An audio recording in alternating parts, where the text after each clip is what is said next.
വീണ്ടും വാർത്തകളിലേക്ക്. ശബരിമല സ്വർണ്ണക്കൊള്ള കേസിൽ നിർണായക രേഖകൾ കണ്ടെടുത്ത SIT ബെല്ലാരിയിലെ ഗോവർദ്ധന്റെ വീട്ടിൽ നിന്നാണ് പണമിടപാടുമായി ബന്ധപ്പെട്ട രേഖകൾ കണ്ടെടുത്തത്. ഉണ്ണികൃഷ്ണൻ പോറ്റിക്ക് ശബരിമലയിലെ സ്പോൺസർഷിപ്പിനായി 1.5 കോടി രൂപ നൽകിയെന്ന ഗോവർദ്ധന്റെ മൊഴിയെ തുടർന്നാണ് മൂന്നാം തവണയും SIT കർണാടകയിലെ ബെല്ലാരിയിലെത്തിയത്. ഗോപാൽ ശിലാസനലുണ്ട് വിശദാംശങ്ങൾ നൽകാൻ. Good morning Gopal.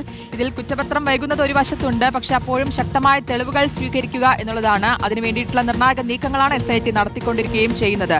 ഇതിൽ ഇപ്പോൾ ഈ കണ്ടെടുത്തിട്ടുള്ള രേഖ അത് ഈ കേസിൽ എത്രത്തോളം നിർണായകമായിട്ടുള്ളതാണ്, എന്താണത്?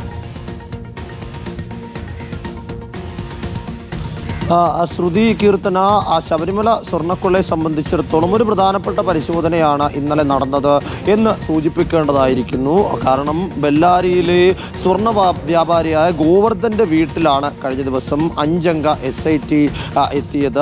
SIT പ്രധാനമായും അവിടെ വീണ്ടും മൂന്നാം തവണയാണ് ഇന്നലെ പരിശോധന ഈ വീട്ടിൽ മാത്രം നടന്നത്. അവിടത്തേക്ക് വീണ്ടും എത്താനുള്ള കാരണം ഈ ഗോവർദ്ധൻ ഈ ശബരിമല സ്വർണ്ണക്കൊള്ളയും ഉണ്ണികൃഷ്ണൻ പോറ്റിയുമായി ബന്ധപ്പെട്ടൊരു നിർണായക മൊഴി കഴിഞ്ഞ ദിവസം പ്രത്യേക അന്വേഷണ സംഘത്തോട് വ്യക്തമാക്കിയിരുന്നു. ശബരിമല സ്പോൺസർഷിപ്പിന്റെ ഭാഗമായി താൻ 1.5 കോടി രൂപ ഉണ്ണികൃഷ്ണൻ പോറ്റിക്ക് ഏൽപ്പിച്ചുവെന്നും അതുമായി ബന്ധപ്പെട്ട കൂടുതൽ വിവരങ്ങൾ തന്റെ വീട്ടിൽ രേഖകളായി ഉണ്ട് എന്നതടക്കമുള്ള കാര്യമാണ് ഈ സ്പെഷ്യൽ ഇൻവെസ്റ്റിഗേഷൻ ടീമിനോട് കഴിഞ്ഞ ദിവസം ഗോവർദ്ധൻ വ്യക്തമാക്കിയത്. അതിന്റെ തുടർച്ച എന്നോണമാണ് ബെല്ലാരിയിലെ ഗോവർദ്ധന്റെ വസതിയിൽ പരിശോധന നടത്തിയതും. പരിശോധന നടത്തിയപ്പോൾ ബാങ്ക് പാസ്ബുക്ക് രേഖകളടക്കം പ്രധാനപ്പെട്ട നിർണായകമെന്ന് വിശേഷിപ്പിക്കാൻ കഴിയുന്ന ചില രേഖകൾ സ്പെഷ്യൽ ഇൻവെസ്റ്റിഗേഷൻ ടീമിന് ലഭിച്ചിട്ടുണ്ട്. ഇത്തരത്തിൽ ഉണ്ണികൃഷ്ണൻ പോറ്റി ഈ ഗോവർദ്ധന് പണം നൽകി എന്ന് സ്ഥിരീകരിക്കാൻ പറ്റുന്ന രേഖകളാണ് ലഭിച്ചിട്ടുള്ളത് എങ്കിൽ അത് കുറ്റപത്രത്തിൽ പോറ്റിക്കെതിരെ പ്രധാനപ്പെട്ട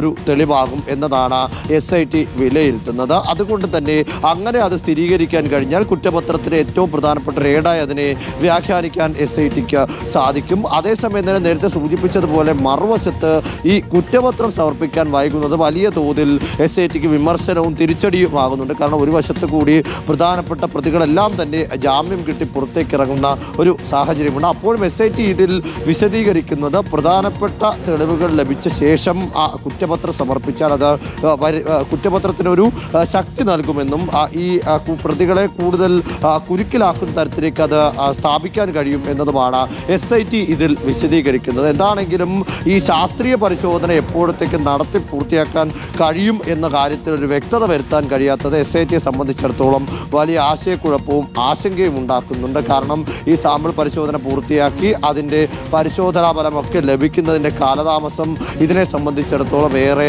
നിർണായകമാണ്. ഈ വരുന്ന 19-ാം തീയതി ഈ ശാസ്ത്രീയ പരിശോധനാ ഫലം അടക്കം ഉൾപ്പെടുത്തി പൂർണ്ണമായ കുറ്റപത്രം എന്ന് സമർപ്പിക്കാൻ കഴിയും എന്ന് സംബന്ധിച്ചൊരു രൂപം ഹൈക്കോടതിയെ SIT അറിയിക്കും എന്നതാണ് ഈ ഘട്ടത്തിൽ കണക്ക് കൂട്ടാൻ കഴിയുന്നത്. ശ്രുതി കീർത്തനം. ഓക്കെ, എന്തായാലും ഗോവർദ്ധന്റെ വീട്ടിൽ നിന്നാണ് നിർണായകമായിട്ടുള്ള രേഖകൾ പിടിച്ചെടുത്തിട്ടുള്ളത്. കുറ്റപത്രം നൽകാൻ വൈകുന്നത് അതിന് വശത്ത് നിൽക്കുന്നുണ്ട്. അപ്പോഴാണ് ഇത്തരത്തിലുള്ള ശക്തമായിട്ടുള്ള തെളിവുകൾ സ്വീകരിക്കുന്നത് SIT. ഗോപാൽ ശിലാസനലാണ് വിശദാംശങ്ങൾ നൽകിയത്.